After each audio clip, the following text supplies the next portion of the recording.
মাটিতে পড়ে আছে। বুথগুলোর প্রত্যেকটা আগত শিক্ষার্থী হাতে ধরিয়ে দিয়েছিল এবং ইন্টারেস্টিং পার্ট ইজ এটা উল্টা পিঠের মধ্যে সহসভাপতি আবু সাদিক, সাধারণ সম্পাদক এস এম ফরহাদ, সহসাধারণ সম্পাদক মহিউদ্দিন খান।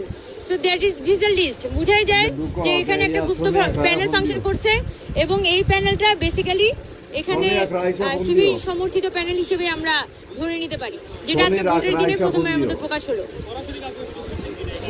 এটা তো এখন এখানে এই ব্যাপারে আমরা যেটা শুনেছি যে এখানে বুথগুলোর মধ্যে এই কাগজগুলো কিন্তু মাটিতে পড়ে আছে, বুথগুলোর মধ্যে কিন্তু এই কাগজটা মাটিতে পড়েছিল। সো আমাদের মধ্যে এই আশঙ্কাটা কিন্তু কাজ করছে যে এই যে নানান ধরনের ম্যানুফ্যাকচারিং কি এখানে হচ্ছে কিনা তলে তলে।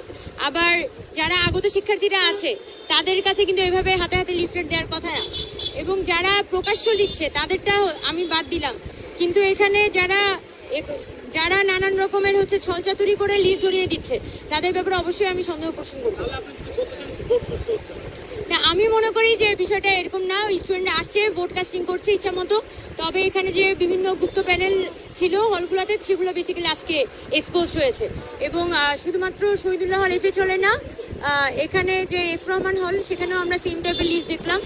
সো বেসিক্যালি আমরা দেখতে পাচ্ছি এই ধরনের গুপ্ত প্যানেল ফাংশন করছিল এবং তারা কিন্তু সাধারণ শিক্ষার্থীর পরিচয় ছিল আর কি। কার্জন হলে এখনো আমাদের কাছে তো কোনো কনক্রিট অভিযোগ নাই, কনক্রিট প্রমাণ আসলে নাই। আমরা যেটা রোকেয়া হলের যে কেন্দ্র টিএসসি ওখানে শুনতে পেয়েছিলাম যেরকম সিলমানা ব্যালট পাওয়া যাচ্ছে, আমাদের মধ্যে একটা আশঙ্কাও আছে। তবে আমরা এই মুহূর্তে যাচ্ছি রোকেয়াতে,